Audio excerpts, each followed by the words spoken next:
Damos la honra y la gloria a nuestro Dios por permitirnos estar delante de su presencia una vez más. Amén. Y tener el privilegio de meditar en su palabra.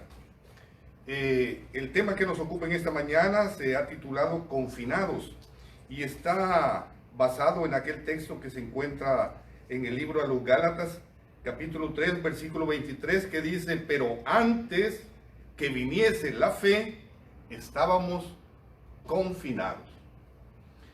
A esta palabrita, si le apartamos y quitamos, si movemos un poquito las primeras tres letras, tiene un significado completamente diferente. Pero el término confinados o la palabra confinar, en su definición, dice así: obligar a alguien a permanecer aislado dentro de unos límites. 2. Obligar a una persona a vivir en un lugar determinado. Sinónimos de confinar es limitar, lindar, colindar, desterrar, relegar, detener, encerrar y recluir. Le damos gracias a nuestro Dios porque todavía nosotros, aunque algunas personas están más encerrados que otros, pero se tiene la oportunidad de ir a las tiendas enmascarados, ¿verdad? Pero tenemos esa oportunidad de hacer una línea de 20, 30 minutos, pero tenemos la facilidad de adquirir cosas.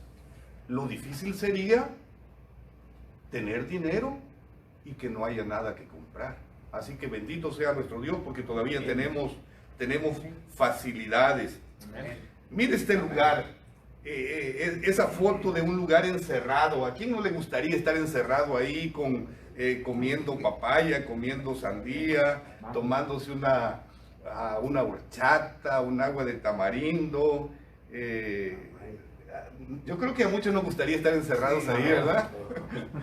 Muy bien. La otra imagen que viene, ahí sí, es muy famosa. Ahora se ha convertido en un museo. Está ya en la área de San Francisco, en California. Es la famosa cárcel de Alcatraz. Dicen que ahí estuvo Al Capone recluido, encerrado. La siguiente imagen es el fuerte de San Juan de Ulúa, allá en Veracruz, México. También fue un fuerte y después se convirtió en cárcel. Dicen que ahí estuvo don Benito Juárez y que ahí estuvo Jesús Arriaga, el conocido, el Chucho el Roto. Y enseguida tenemos una imagen de un lugar ahí en San Juan de Ulúa. Vean la siguiente imagen de esta persona que está ahí con su computadora, tiene su plantita, está sentada, tiene vista panorámica. Es una manera de estar confinado, pero no es muy mala. Mire la imagen que sigue, están bien cómodos ahí toda la familia, en ese sillón cómodo y con su tableta cada quien. La próxima imagen son personas que están encerradas, están confinadas en ese, parece un metro, parece un tren, pero en un momento cuando lleguen a su lugar, pues van a salir y van a poder llegar a su lugar de destino. La siguiente imagen, esta ya está un poco más fuerte. Ahí hay muchos confinados y es un lugar que no se ve muy agradable. La siguiente imagen ya está más reducida también. Y la otra imagen es de confinado. Se pueden hacer varias cosas, fíjense, todavía aún al estar encerrados. Como nos decía nuestra hermana Alba en su meditación, se puede orar, se puede leer, se puede meditar, se pueden hacer muchas cosas todavía. Así que vamos a ver algunos ejemplos y yo les pido de que ustedes vayan acomodando lo espiritual, el cómo, el cuándo, el por qué, lo físico, lo emocional y lo espiritual que tiene que ver con esto de estar confinados, de estar encerrados, de estar recluidos. Y que el Espíritu Santo nos guíe, nos motive a que nosotros veamos en nuestra vida si hay alguna situación con la que nos identifiquemos. El primer ejemplo que tengo es de los leprosos. En aquel tiempo los sacerdotes la hacían de doctores también. Si a alguien le salía una mancha blanca en la piel, tenían que presentarse delante del sacerdote y el sacerdote lo inspeccionaba. Y entonces le decía: mira, te voy a encerrar por 7 días, voy a apartar, te voy a recluir, te voy a confinar. Y después de esos 7 días regresas. Y si la llaga no ha avanzado, entonces te voy a encerrar otros 7 días, pero después te voy a dar por limpio. Dice Levíticos 13:5, y el 7º día el sacerdote lo mirará, y si la llaga conserva el mismo aspecto, no habiéndose extendido en la piel, entonces el sacerdote le volverá a encerrar por otros 7 días. Y en el versículo 45 dice, y el leproso en quien hubiese llaga, llevará vestidos rasgados y su cabeza descubierta, y embozado pregonará, inmundo, inmundo. Todo el tiempo que la llaga estuviese en él, será inmundo, estará impuro, habitará solo, fuera del campamento será su morada. Así que lamentablemente, ¿verdad? Estas eran las precauciones por seguridad, por la contaminación. Tenemos otro ejemplo, y en este no me quiero detener mucho porque es el Día de las Madres y se trata de las concubinas, y no, nosotros ahora en este día queremos desearles dicha y felicidad a todas las madres. Amén. Dios quiera, si hay jóvenes solteras que me van a escuchar, Dios quiera que cada vez hayan menos concubinas y más esposas. La situación era de que Absalón se había rebelado contra su propio padre y había hecho un ejército y había invitado a Ahitofel, que antes había sido el consejero del rey David, y ahora le da este consejo a Absalón y le dice, llégate a las concubinas de tu padre, que él dejó para guardar la casa. Después, cuando todo sucede, Absalón es eliminado, lo matan, David regresa a su casa en Jerusalén. Él había salido huyendo con su familia y algunos de sus soldados, pero había dejado en su casa 10 concubinas. Y cuando David regresa, dice que Samuel 23 dice, y luego que llegó David a su casa en Jerusalén, tomó el rey a las 10 mujeres concubinas que había dejado para guardar la casa, y las puso en reclusión, y les dio alimentos, pero nunca más se llegó a ellas, sino que quedaron encerradas hasta que murieron en viudez perpetua. Me toca, me duele, me pesan esta pobre suerte de estas mujeres en este tiempo del rey David. Joab, el general de David, es un personaje este hombre. Es compleja su carácter, su persona. Algunas palabras que lo podrían describir o definir sería que era un hombre valiente, un hombre perspicaz, un hombre astuto, un hombre complejo, pues. ¿Y cuál era la situación? David no había podido con él, quizá porque le faltaba autoridad moral. Acordémonos que David un día hizo una carta y la mandó por medio de Urías Eteo a este general y en la carta decía, ¿verdad?, que lo pusieran en lo fuerte de la batalla para que muriera. No sabemos si Joab guardaba esta carta todavía en su poder, pero David no pudo. Pero hay 3 situaciones. Primero, David lo necesitaba, porque él tenía cualidades. También, pues el asunto, ¿verdad?, del chantaje. Y la otra, pues que también era su sobrino. Pero cuando David está en el lecho de su muerte, le dice a su hijo Salomón, ya sabes lo que me ha hecho Joab, hijo de Sarbia. Tú pues harás conforme a tu sabiduría, no dejarás descender sus canas al Seol en paz. Entonces, Joab se va a recluir, se va a encerrar en el tabernáculo y se agarra de los cuernos del altar. Ya Adonías había hecho esto y a él le funcionó, porque Salomón tuvo misericordia de él y le perdonó la vida y le dijo, vete a tu casa. Joab quiso hacer lo mismo cuando se vio acorralado y fue y se agarró de los cuernos del altar para buscar misericordia, para buscar, ¿verdad?, que le tuvieran clemencia. Entonces vino la noticia a Joab, Primera de Reyes 2:28, porque también Joab se había adherido a Adonías, si bien no se había adherido a Absalón. Y huyó Joab al tabernáculo de Jehová y se asió de los cuernos del altar. Y entró Benaía al tabernáculo de Jehová y le dijo: el rey ha dicho que salgas. Y él dijo: no, sino que aquí moriré. Y Benaía volvió con esta respuesta al rey diciendo: así dijo Joab y así me respondió. Entonces el rey dijo: haz como él ha dicho, mátale y entiérrale y quita de mí y de la casa de mi padre la sangre que Joab ha derramado injustamente. Lamentablemente, a veces cuando se han cometido errores, aunque nos queramos refugiar en la casa de Dios, buscar misericordia en los cuernos del altar, a veces ya es tarde. Así que busquemos la misericordia y el oportuno socorro de nuestro Dios mientras es el tiempo adecuado. Amén. El segundo encargo, estos son encargos que le había dejado David en su lecho de muerte a Salomón. Yo nada más les voy a decir dos, los demás ustedes los pueden investigar después, pero el segundo encargo que le deja el rey David a Salomón es acerca de este hombre llamado Simei. Fíjense que Saúl era de la tribu de Benjamín. Cuando Jacob está bendiciendo a sus hijos, dice de que Benjamín es un lobo arrebatador. Y Saúl había reinado por 40 años. Hay una palabrita que la oí una vez en un programa de radio y me gustó. Se llama nepotismo. Cualquiera, cuando usted tiene su compañía, usted quiere poner a sus familiares, quiere poner a sus amigos.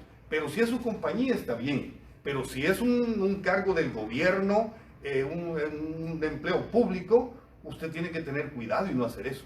Entonces, para mí, de que Saúl había en esos 40 años usado del nepotismo. Yo no sé cuál había sido la posición o el puesto de este Simei, que quiere decir su nombre famoso. Este Simei, hasta cierto punto yo lo veo normal, que estaba molesto porque David era de la tribu de Judá y el reinado le fue traspasado pues a esta tribu de Judá. Entonces Simei es hijo de Gera, de la tribu de Benjamín. Entonces pues perdió privilegios, perdió derechos cuando el reinado llegó fue puesto en las manos de Judá. Entonces se molestó. Y en una ocasión Simei, David le dice: también tienes contigo a Simei, hijo de Gera, hijo de Benjamín, de Bejurín, el cual me maldijo con una maldición fuerte el día que yo iba a Mahanaim. Mas él mismo descendió a recibirme al Jordán, y yo le juré por Jehová, diciendo: no te mataré a espada. Pero David se lo está encargando después, porque él le había pues jurado que no lo iba a matar. Pero ahora no lo absorberás, pues hombre sabio eres y sabes cómo debes hacer con él, y harás descender sus canas con sangre al Señor. Está en el hecho de su muerte David, y está haciendo este tipo de encargos. Entonces, Simei lo había maldecido. Miren las palabras que decía, 2 Samuel 16:7. Cuando David iba descalzo, llorando, con angustia y dolor porque su propio hijo se le había revelado, subiendo allá por el monte de los olivos, allá por el torrente de Cedrón, y Simei salió por ahí y desde lo alto decía estas palabras contra David, maldiciéndole: fuera, fuera, hombre sanguinario y perverso. Y mientras David y los suyos iban por el camino, Simei iba por el lado del monte delante de él, andando y maldiciendo y arrojando piedras delante de él y esparciendo polvo. 2 Samuel 19:19. Y dijo el rey: no me culpe. Bueno, aquí es ya cuando Simei le sale a recibir, cuando David es restituido en su lugar como rey. Mire las palabras que llega diciendo Simei al rey: no me culpe mi señor de iniquidad, ni tenga memoria de los males que tu siervo hizo el día que mi señor el rey salió de Jerusalén. No los guarde el rey en su corazón. ¿Cuántas veces nosotros no le hemos dicho eso a nuestro Rey y Señor? Que no nos tome en cuenta algunas cosas que nosotros hemos hecho y dicho. Porque yo tu siervo reconozco haber pecado y he venido hoy el primero de toda la casa de José para descender a recibir a mi Señor. Y dijo el rey a Simei, no morirás. Y el rey se lo juró. Pero pasó el tiempo y entonces ahora Salomón con su sabiduría lo mandó llamar a Simei y le dice, edifícate una casa en Jerusalén y mora ahí. Y no salgas de allí a una parte ni a otra. Y a Simei pues le pareció bien esta decisión y le dice, porque sabe de cierto que el día que salieres y pasares del torrente de Cedrón, sin duda morirás y tu sangre será sobre tu cabeza. Y dice Simei al rey, la palabra es buena, como el rey mi señor ha dicho, así lo hará tu siervo. Y habitó Simei en Jerusalén muchos días.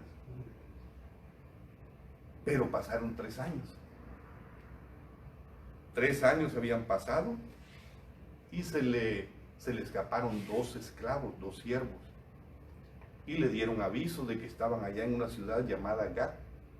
Entonces Simei dijo que le ensillaran su asno y salió a buscarlos. ¿Por qué habrán huido estos esclavos? ¿No estaban a gusto con él? Posiblemente. Entonces va y los trae de regreso.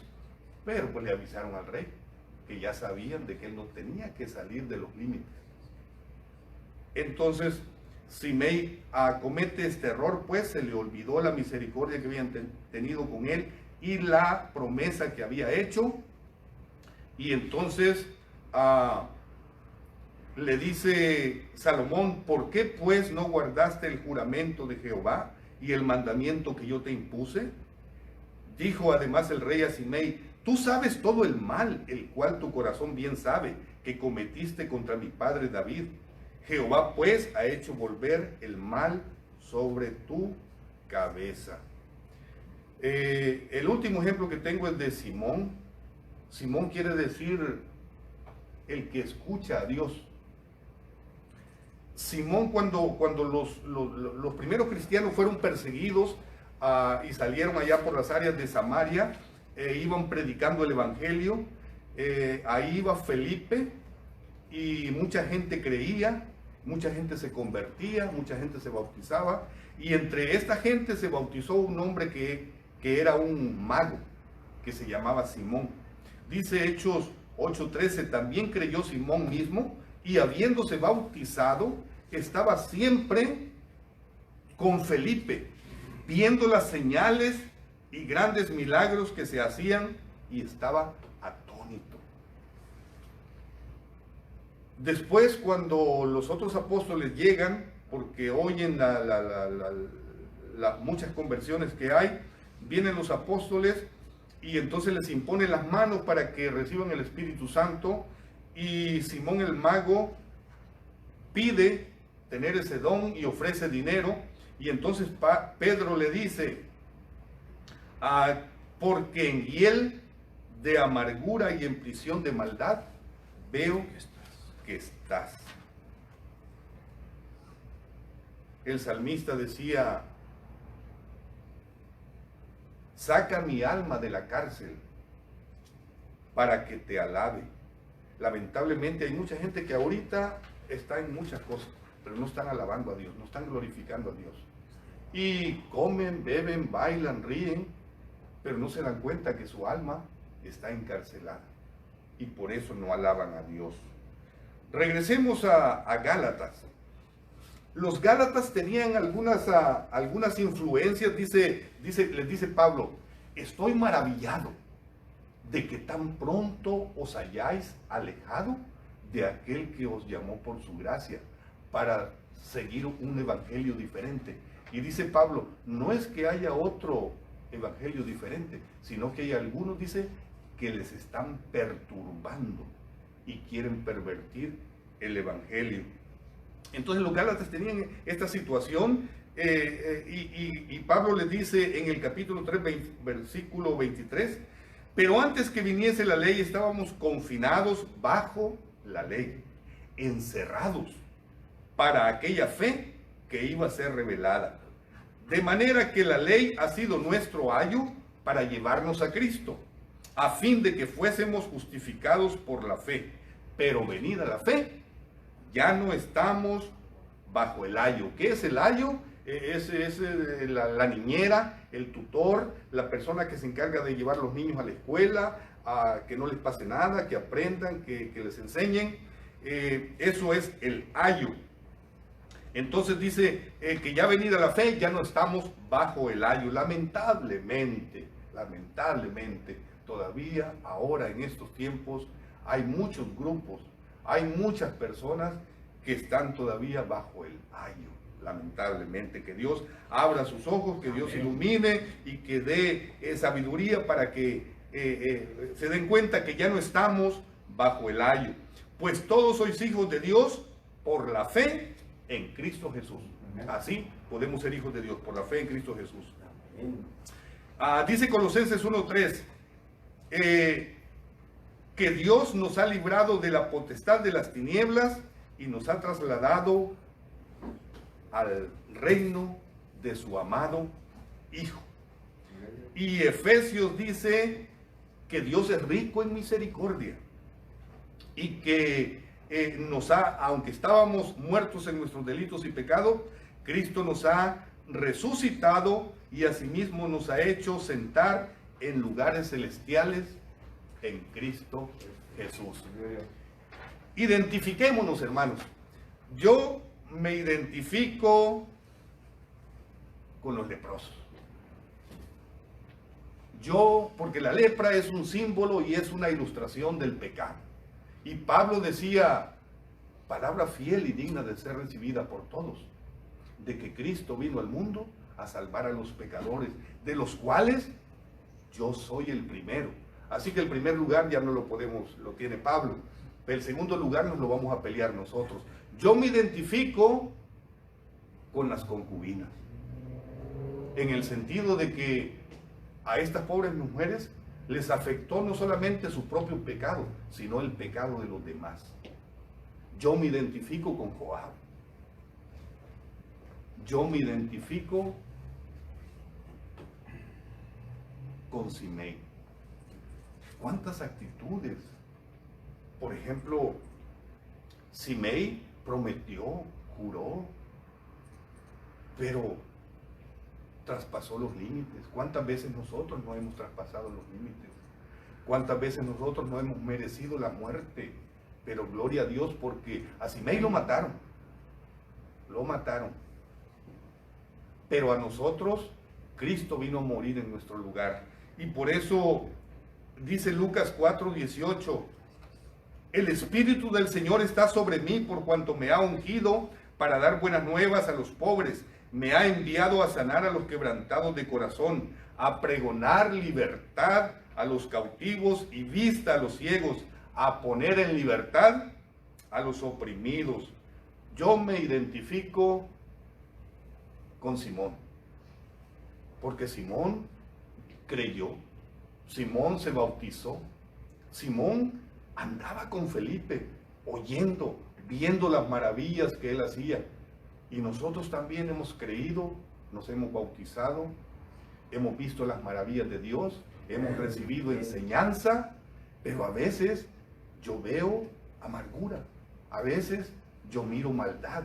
Entonces me identifico con Simón. Identifiquémonos, hermanos, y juntos démosle honra, gloria y honor y gracias a nuestro Dios, porque envió a Jesucristo y porque Él es nuestro Salvador y Él es nuestro libertador. Que Dios le bendiga.